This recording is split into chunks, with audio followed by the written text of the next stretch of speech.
There are new weapons and technologies, as well as a whole new mechanic in Psionic Auras coming in Shadows of the Shroud. And in this video, we'll be checking out the newest dev diary, which even shows off the entities, a new Civic, experimental sentencing, and the Psionic Shipset. As well, because I missed last dev diary, we'll also go over that one that shows off new traits, the Psionic Ascension Situation, Shroud panel, 2 domains, as well as the Superstitious belief Civic. There is a lot to go over, so let's get into it. Entities of the Shroud and Psionic Auras. Last week, we took a quick look at the Shroud UI coming in Shadows of the Shroud, which, because I missed, we will cover in the second half of this video. Today we're going to talk about the various entities of the Shroud, find out what Psionic Auras are, then revisit the Civentian sovereignty now they've gotten a 3rd Civic, experimental sentencing. Let's get to it. Entities of the Shroud. The 4 major patrons, the Instrument of Desire, the Composer of Strands, the Eater of Worlds, and the Cradle of Souls are dominant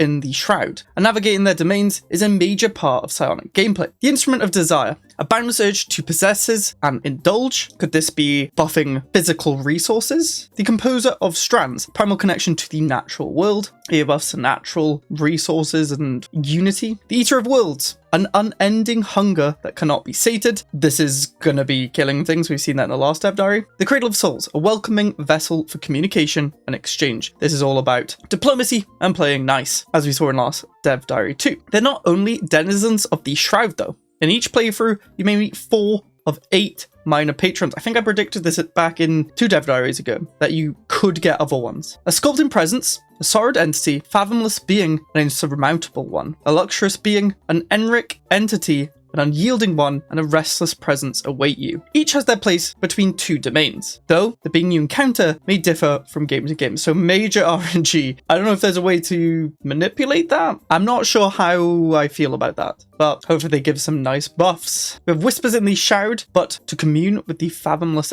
being. We found ourselves between the domains of the Composer of Strands and the Eater of Worlds. A shifting mass of thoughts settles around our minds. Abrasive weight flows over us, warping our perception of time. Each grain of thought chafes and grinds against the texture of his newfound domain. As the sensation subsides, the fathomless being sloughs away and leaves lasting impressions behind. These tracks linger before us, inviting us to follow. Issue special project, commune with the fathomless being. The minor patrons have accords for those they meet, and should you encounter them again, may grant you a portion of their power in the form of Row consuming edict. So you can see here with the Shroud panel, and we actually see their empire is northeast-ish, but they are in the 2nd kind of ring, so they should be getting multiple benefits. But you can see the Black River, the minor patron in between the north and the west domains, is granting Psionic Aura plus 25% sublight speed, which is insane, but it also allows telepaths to produce a small amount of Zro and Dark Matter, but that's very powerful that we can actually get Zro from mechanics here, because before it was just random. We also get the Edict. It sparks new life within our fleets. It is as if they have wills of their own. Effects last until cancelled. You get 0.5 daily hull and armor regen, 10% evasion, 10% ship fire rate. That's just very strong. A lot of what we've seen so far, very strong for fleets. There are also 2 great patrons. One will be the focus of next Tuesday's dev diary, and the other, Let in Whispers. There will be consequences. Oh dear. At the center of the Shroud spins the Whispers, an ever-shifting amalgam of all patrons with knowledge of all things. The Shroud is no fixed realm. It bends to the psyche of those who enter, reflecting their nature, desires, and fears. What one empire encounters within may differ wildly from another's experience. The Shroud reveals and conceals in equal measure. Most mysterious. So I'm presuming we don't get the other major one, or is that the end of cycle is one of them? Well, we're moving on anyway. Psionic Auras. An empire that has achieved a certain level of chord with a domain unlocks accords, but also gains access to the Psionic Auras technologies. This will allow some of the Shroud's power to leak back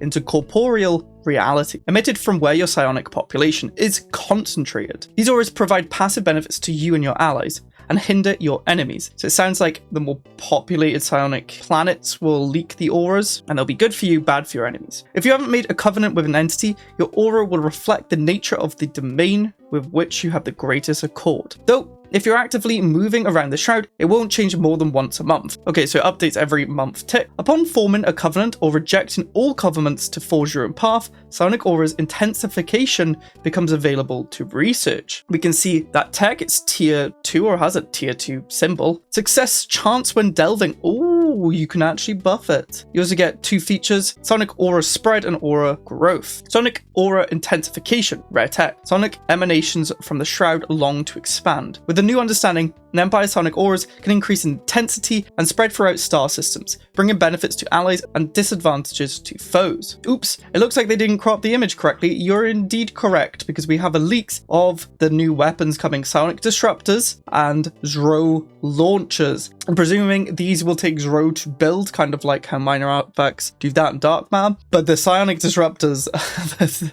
they could be very strong, especially with all the benefits we're getting to ships. The speed, the evasion, the attack speed. I want them, especially those disruptors. Give me them now. This allows your aura to grow and even spread into other systems. When 2 auras collide, the stronger aura will eat away at the weaker one until it can take over. Psionic auras can be seen on the galaxy map similar to cosmic storms. We don't speak about cosmic storms. We then have a screenshot showing the homeworld with the Psionic aura of the end. Intensity is growing by 121 a month.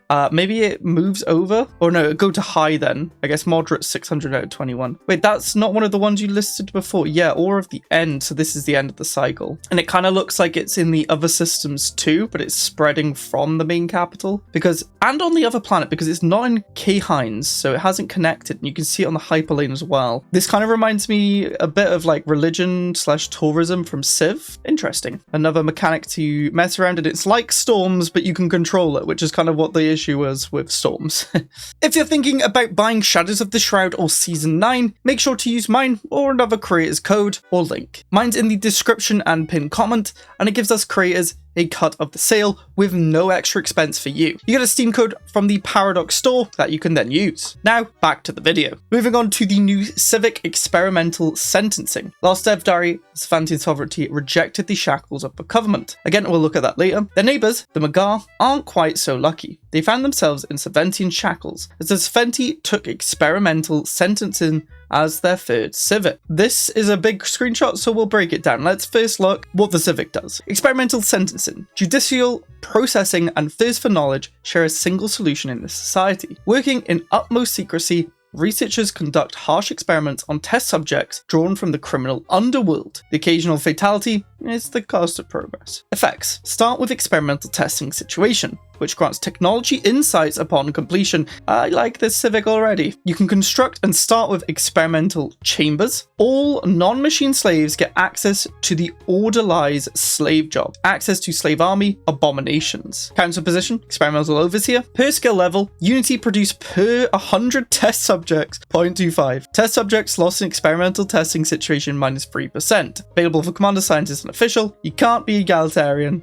but you can't be machine. This sounds like a hilarious Civic. It essentially gives slave empires the ability to get tech, because that's usually a struggle for slave empires. And I love the test subject new thing. Obviously, this can also be used by hives and megacorp. It changes the flavor for each. The megacorps, instead of producing unity per test subject, produce trade, and then the hive get the situation, which grants technology and can construct and start with it. That's all. And they get the node experience. Now we get to see what experimental testing is. By gathering imprisoned individuals and subjugating them to scientific experiments, we can significantly increase the pace of our technological advancement. I love the Civic. The Civic sounds so funny. I mean, not funny, it's bad, but I love where they're going with it. It's very unique.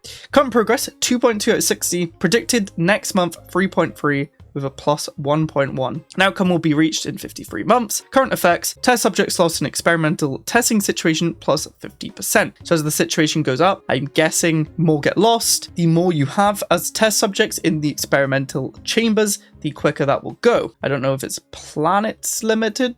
It doesn't look like it based on this next screenshot, so you could just spam them. It costs 340 minerals, has a base 2 energy upkeep. You get more materials ethics attraction plus 5%. It gives 100 test subject jobs and 100 experiment engineer jobs. The test subjects produce science of all types, amenities, and criminal branch office trade. Experimental engineers turn consumer goods into tech. So it's like a research building. I love this. I wonder if you can build city districts into them, or it has to be buildings, because that's a bit annoying. We don't have many building slots, but it seems to produce on those 200 jobs 10-ish science of each. There's probably some modifiers going on here. That's why the society's higher. It produces 300 amenities, but it does produce criminal megacorp trade. I don't think that's crime. And interestingly, if you built a research lab, you'd only get 4 of each, and that's 180 jobs. So there's got to be some modifiers going on here, so we can't properly work it out, because that seems really, really strong if you get 10 of each or 200 jobs. So we'll have to wait and see if it does produce that much tech, because you also get the situation giving you progress to techs, but you kind of are sacrificing pops too. Maybe it is 10 of each. That's quite good then. Abominations. They do 3.4 to 6.8 damage. To compare, a normal assault army does 1.5 to 3, so it's quite good. It does cost you 50 minerals too, whereas I believe the base costs 100. I'll just quickly load up a non-biological ship empire to see. Yeah, the base is 100. But again, there could be buffs and modifiers added to this. We don't really know. They seem pretty good though. They might have less health though. I like that Civic. I will be using that at least once or twice, or maybe 3 or 4, 5 times. I like tech. The experimental testing situation lets you choose a branch of research to focus on. Physics, society, or engineering. Oh my word. So you can even kind of tech rush with it. And when completed, it will provide progress on a technology upon completion. Some of the test subjects will be lost, but it's easy enough to acquire more. Slave set to the orderlies slavery type will assist your researchers if they do not have any other worker job to take. No, no, no. This is too strong. Providing a small number of amenities and increasing research output. No, no, this is going to be broken. You can just get loads of slaves and buff the output and just grow them. I mean, yeah, I like tech, but this is going to get abused. I can already see it. Psionic Shipset. One of the 2 playable shipsets coming Shadow of the Shroud is the Psionic Shipset. I posted some in-game images last week, but Abraham created this image for those who need a nice desktop background. And my word, they do look good. And that is a sick background. Look at that Anika Monopolis in the background too, a purple one. That's nice. Next week, they'll show off the Mind Warden Enclave, the Mind Warden Origin, Mind Warden Shipset, and the Shroud Forged and Tank Bound Origin. Now we're going to go check out last week's Dev Diary because I did miss it, but make sure to subscribe so you don't miss any of those. 392 Psionic Ascensions and delving into the Shroud. Today we're going to look at Psionic Ascension, look at how the experience of delving into the Shroud will change, and finish off with the Superstitious Belief set of Civics. Today we'll follow the path of the sovereignty as they unlock the power within them. So we do have the Empire creation here with a new portrait which looks pretty cool, like the purple eyes for the Shroud, white hair, Game of Thrones-esque there. They've got the Superstitious Belief Civic as well as Police State, an Authoritarian, Militarist, and Spiritualist. Then they have Organic, which is a new 4.1 thing where Organics now have a trait for Organic rather than it just being hard-coded. It doesn't actually mechanically change anything. Cave Dweller, because of the subterranean origin. Uncanny Intuition, a new trait that can only belong to the Psionic species traits. That's very interesting. They have an effective council skill of +2, which is quite good, as the council traits can give you very good bonuses. We could definitely try a build where we try and min-max huge council traits for the most benefits. There's also Cranial Hypertrophy, which we haven't been told what it does. Looks interesting though. Hypertrophy basically means the organ grows, and cranial is the skull, the brain. Sounds like a tech-related trait, which I do like, but we'll have to see. They've also got Decadent on an Alpine world. Mind over Matter. As is typical with the Ascension perks that unlock paths, the Mind over Matter Ascension perk can be selected as your 3rd Ascension perk. Not much has changed regarding the Ascension perk itself, because remember, this does exist already, but they're revamping it. Hard Reset Empires must be fully decybernized, and Gestalt Machine Empires or Shroud Forged Empires must redacted by the animator of the clay. Machines, whether Gestalt or individualistic, tend to have a slightly tougher time interacting with the Shroud. The Interdimensional Processing Ascension perk requires 1 extra Ascension perk unless your Empire has a chosen Civic. Let's break that down a bit. So essentially you need to decybernize, and you probably have to do something with the animator of clay because you're Gestalt. Maybe there's an extra process for machines to turn into the Shroud, which is why machines have a slightly tougher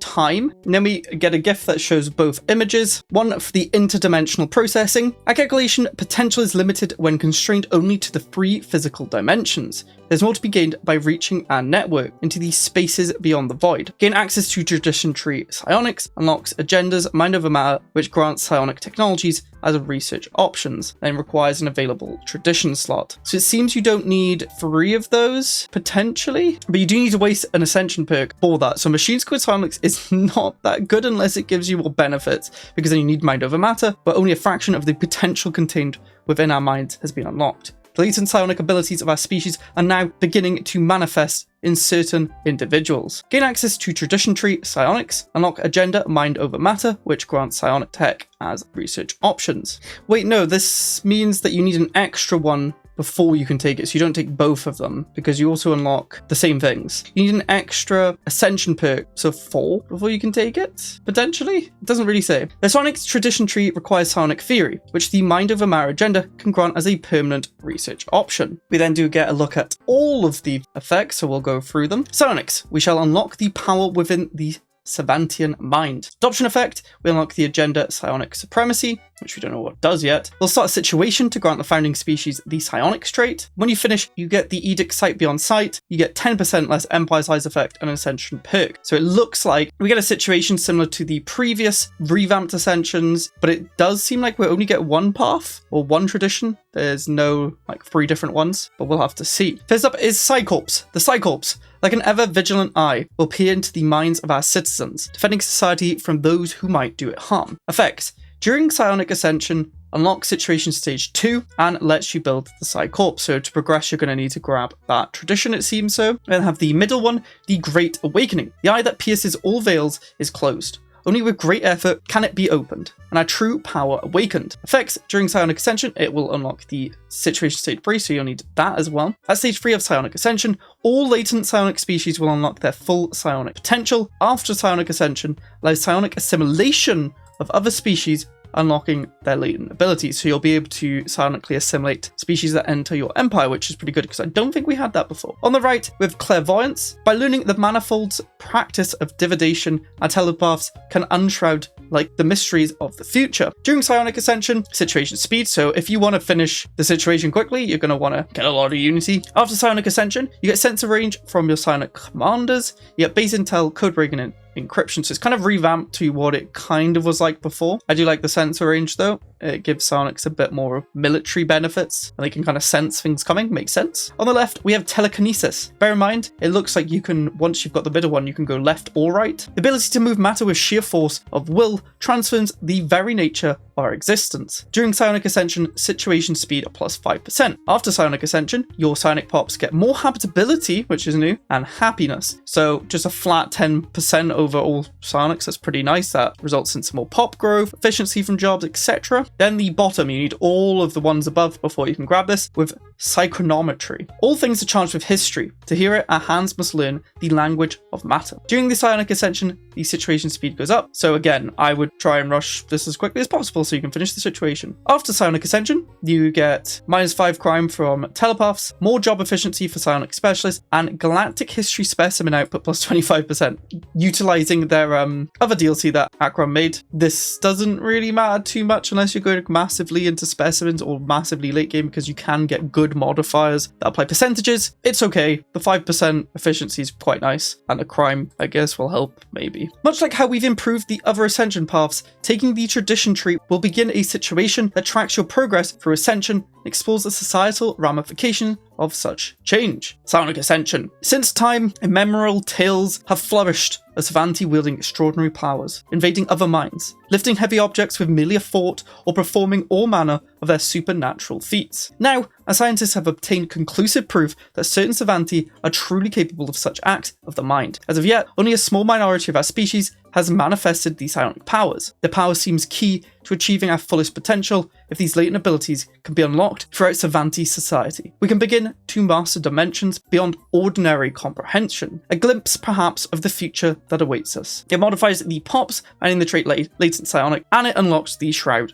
tab. They call it enlightenment because of the glowing eyes. So you can see as they get enlightened, we have the changing species and they get very nice glowing eyes. We can attempt to hasten our awakening through organized meditation, consuming psionically active materials that are certainly not dead aliens, it's Dro, or unraveling the threads tied to other planes of existence. Should we lack either of the latter, our approach guides us towards what we see. So we do have that situation with the 3 stages. The first stage is actually much longer than the other 2, it seems. But you can watch and wait, organized meditation, which looks like it will give or take away unity, use Dro, or use astral threads. So they're also tying in their astral planes DLC to this, which is quite funny. But I like the DLCs intermingling. It gives them more use, almost for free, basically. Progress through the situation is partially gated by progress through the Psionic tradition tree, as we saw before. And the events that occur will influence the end result. So as we're going, there'll be events that pop up, giving you some options. These first steps towards enlightenment open up a new subtab for the Shroud in context.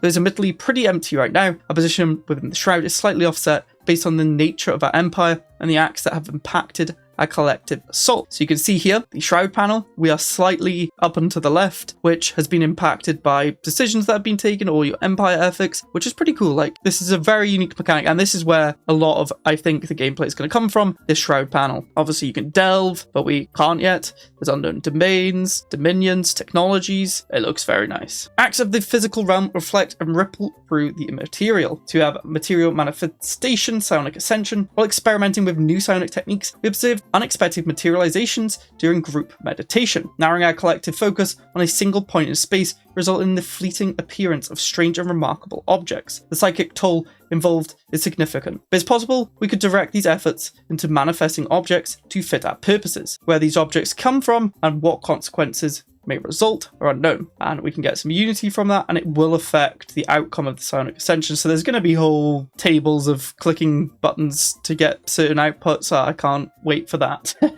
Phantom presence. A number of our citizens have perceived uncanny apparitions at various locations on Oros. That was their capital. In most cases, these have been chance sightings without repetition, but one site has drawn attention for frequent visitations. The ghostly figures that appear there is purported to resemble a sacred entity described in our ancient religious traditions. It has been discovered that the phantom appears near the mouth of a mineral-rich cavern system, a miracle to be worshipped. Do not disturb the sacred site or strip mine the area. So definitely different options there, and it will definitely affect what happens. At a certain point, we need to establish a side corpse in order to continue developing our potential. This is very similar to the biological building that you have to build when you do biomorphosis then. Later on, we will need to pursue a great awakening to spread enlightenment to all Savanti. Completing the Psionic Ascension situation will let us realize our psionic potential, permitting our telepaths to reach into the Shroud. Our first delve. As mentioned earlier, actions in the material plane have an impact on our attunement to the Shroud. We've shifted a bit since we first encountered this panel. So on the right, we're breaching the Shroud. After days of being locked in hypnotic trance, we have finally managed to open a brief gateway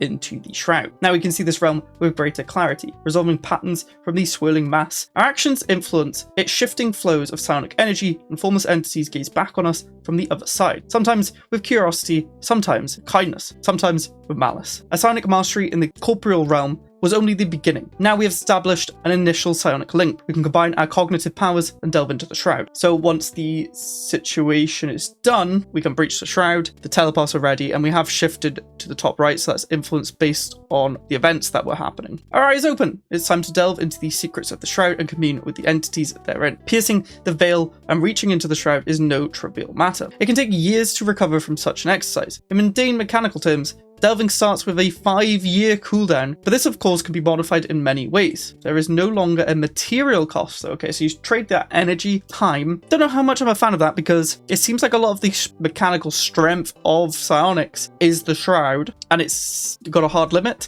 whereas we can rush biomorphosis and be done by this point and have all the benefits. RP wise, cool. Mechanical, this might still be quite weak. The presence in the Shroud. I think this is the default Shroud stuff, and you can just commune with it with the special project as before. Communicate with the entities we find, reveals their domain to us, and gives us a special project to make first contact with this entity. So as you can see by these gifts, when we hover over, we have the domain of the unserved presence. Gain attunement with the unserved presence to enter this dominion within the Shroud. Then we can click to investigate, and we get the presence, how much we're attuned, and then if we can communicate. And then we can commute in progress. As you can see, there are 4 domains. Completing communion reveals this entity to us in its full, terrifying glory. This Cradle of Souls seeks order and harmony, but we Savanti know that is foolish. Order comes through the crack of a lash and by force of arms. We reject such a weak entity and redouble our vow to pursue our own path. Oh dear. The Cradle of Soul emerges. The power of the unsevered presence is diffused throughout the Shroud, but its source was elusive. We cast about the Psionic realm, constantly changing course, questioning our judgment. As we pause to consider, the entity emerged. We had nothing, saw nothing, but we felt it warmer than ever. We felt the power of the core of the thing, a nexus of energies from throughout the Shroud and beyond, thoughts converging, radiating a single heat. Back from the journey, we find ourselves heavy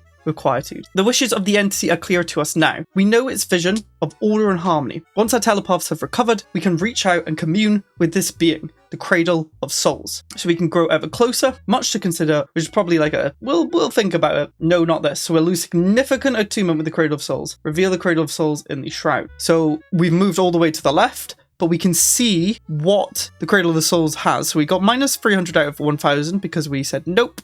You get a reward for doing things. They're actually utilizing the cards. I can't even remember what they're called. I have not used them since 4.0, but they were added in 4.0. And you get reward attunement rewards. So you can still go back here if you want, but you'll have to do whatever the calling of displacement is. And then we can also assign envoys there to increase attunement up to 3. There's 2 accords, 2 covenant powers, positive deeds and negative deeds, which probably increase or decrease your attunement with them, depending on what they are. So this one likes embracing, resolving, infiltrating, pleasing, and voting. So infiltrating is probably spying, pleasing, maybe improving relations with others, voting, maybe federation or council stuff. The negative would be being evil, wars, claiming systems, killing empires, and maybe ships. Kind of internal politics-ish, but with Shroud stuff. That's what I'm going to say. Our choice to spurn the Cradle of Souls has shifted our position within the Shroud away from its domain. We've discovered some of the acts that will bring us more or less in accord with the entity, and a calling that we can fulfill in order to become closer with it. Envoys can also be assigned to a variant of improved relations with an entity, increasing our attunement, which we did figure out by the UI, so that's good for the UI designers. Attunement to a domain grants Psionic Accords, which are essentially passive effects for mastering that domain. This is what I mean. We're going to get the benefits from doing all this random stuff, but we have to wait 5 years to go into it. We have to do the whole situation. Biomorphosis and machine just get them all as soon as they finish that situation. Hopefully the situation's quicker. I don't know. Active covenant powers exist for those who are more eager to lash themselves to serving a patron. Rumor has it that a servant can never truly reach the pinnacle of their potential though, and that such an easy way out is more limiting in some ways. What does that mean? Oh, you need to become like the god, not serve them the full benefits. Next entity we encountered was a starving being, a ravenous beast called the Eater of Worlds. The raw power of this creature appealed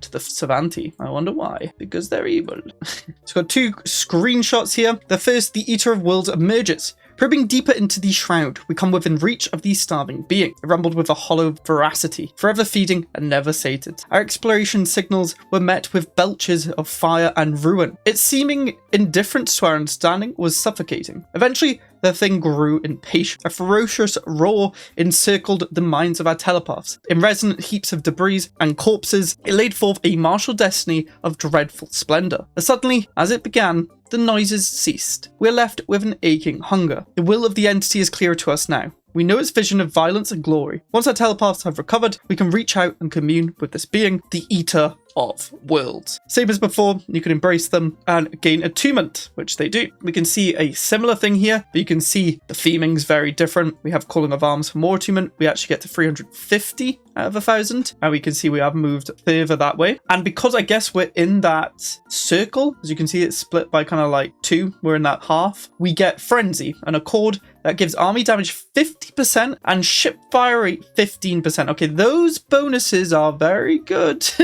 The ship fire rate especially, I do want to see what all of them are, but that seems very, very strong. So we want to get more attunement with them to get the next one, which seems like it could be very good. And we haven't even seen what the covenant powers are. We can see here, it's the same positive and negatives, but switched because they are opposites of each other. You may have noticed that the deeds associated with this Eater of Worlds are diametrically opposite those of the weak and pathetic Cradle of Souls. Yeah, I did figure that out. Each action that brings us in accord with one will reduce our accord with the other. That makes sense. So you can't have them all, obviously, because they're opposite of each other. Over time and console commands, the Savanti gain closer attunement to the ravenous patron and during one of our delves, it offered great power in exchange for a small sacrifice. Covenant proposed. As we reach into the Shroud, we sense the insatiable hunger of a brooding entity. Present wastes no time nor words. It's the Eater of Worlds, and it wishes to devour us. Only some of us though, no more than we could spare. In exchange, it will grant us great powers. It will teach us its hunger, its rage. It will shape them into psionic weapons that can overcome any foe, if we will only let it feed on us. Sounds impatient to begin. Can form a covenant with them, which probably sacrifices your stuff. Reject them and leave, or you can forge your own path, which is probably what it was alluding to before. To be the strongest, you want to forge your own path. It will issue a special project shaping the Shroud, and as a warning, we will not be able to establish a covenant with any patron from this point. Can we make a custom benefits? Interesting. Accepting this covenant would unlock both covenant powers associated with the Eater of Worlds, so we saw that on the right of the Accords, but would chain our people in servitude and force us to carry an ongoing cost. We reject this and will forge our own path, like the Zeroni did so long ago. Within the Shroud, our will is our own. It's really interesting. Like, why? What are the debts? What? I need to know more. Well, this dev diary focused primarily on the events where we encountered the established major patrons of the Shroud. There are minor patrons to interact with. Rumors of great powers out there too, and of course, numerous other events. Sonic responses. Our thoughts move through the Shroud with newfound intent. As we push, it pushes back. At first, we interpreted this as resistant to our presence, but now we understand. The Shroud is asking questions of us. Though hazy in meaning, these questions are not trivial. According to our telepaths, the answers we give will influence the future of our society. We must answer. Shroud song, The Void. Our link to the Shroud is strong. We're ready when it calls. The message comes in rhythmic phrases. The Shroud is singing to us. The image forms in our mind's eye. We see the void. Chaos reigns where galaxies cluster. The void is a promise of calm. We are the calm, we are the chaos. So I'm guessing you get bonuses based on these, kind of similar to before. Very interesting. I need to know more, and that's what we'll get in future dev diaries. Superstitious beliefs. The new Civic, available to all 4 governing types. Superstitious beliefs, set of civics highlight civilizations that find patterns that other cannot see and rely on predictions, numerology, astronomy, or other techniques to ensure that good fortune is assured. And we've got a gif of a bunch of screenshots. The first one being superstitious beliefs. The society claims to have discovered a ritualistic mechanism to predict the future, leveraging esoteric pattern recognition and cyclical anomaly analysis. Proper ceremonies must be performed before every major decision to harmonize with the unseen forces that shape their destiny. Effects. It will replace priests with spirit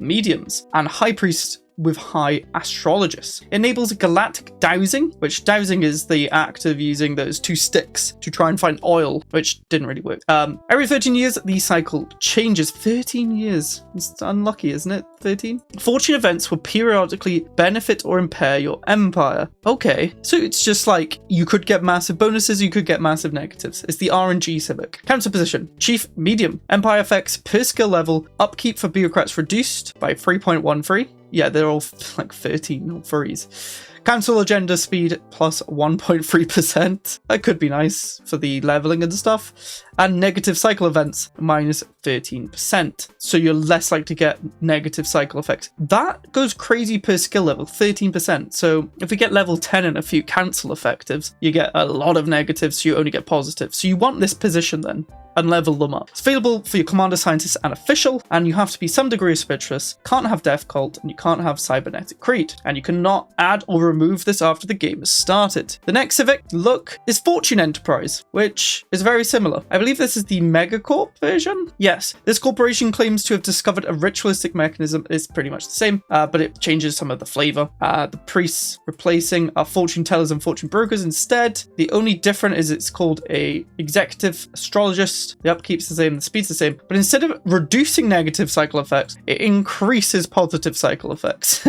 Okay, final screenshot here is for the other 2. Zodiac Nexus, the collection claims to have discovered, yeah, it's the same, just changed flavor for, is this Hive? Yes. Enables galactic dowsing. Every 13 years, the cycle changes. Fortune events will periodically benefit or impair your empire, and regulatory node experience gain is increased. So interestingly, this one doesn't have the positive or negative for both, and it's exactly the same for machines. So it's kind of worse for machine and hives, because you do want to influence the cycle effects, I would imagine. The 13-year cycle of weal and woe grant good fortune in certain endeavors, while making it unwise to pursue others until circumstances change. The Galactic Dowsing Edict allows them to apply their skill at divination to surveying, providing tangible Benefits. The cycle of harmony has begun. Each cycle lasts for a period of 13 years. During this astrological cycle, the following effects apply. Get unity, 30%, stability, 7, again, like a lucky number. Ship fire rate in friendly systems plus 13%, but you get more war exhaustion gain, 13%. Ship upkeep, 13%. Fire rate outside of friendly systems, minus 13%. Okay, so this could be really good if you're playing tall and you want the cycle of harmony. Galactic dowsing. When prospectors add divinatory practices to their conventional geological analysis, they will discover richer veins of resources. Effects. Lasts until cancelled because it's an edict. Unity produced per 100 bureaucrats plus 1, that's quite decent. On completing a survey, chance to increase resource deposit size 10%. Could be a really good early game edict while you're surveying. And the unity to rush, going actual bureaucrats plus unity instead of all the other wacky stuff we do. If you enjoyed this, make sure to subscribe as there's going to be dev diaries coming rapidly until the release. And of course, I've got you covered with the release content. Click this video, YouTube's recommending you, and I will see you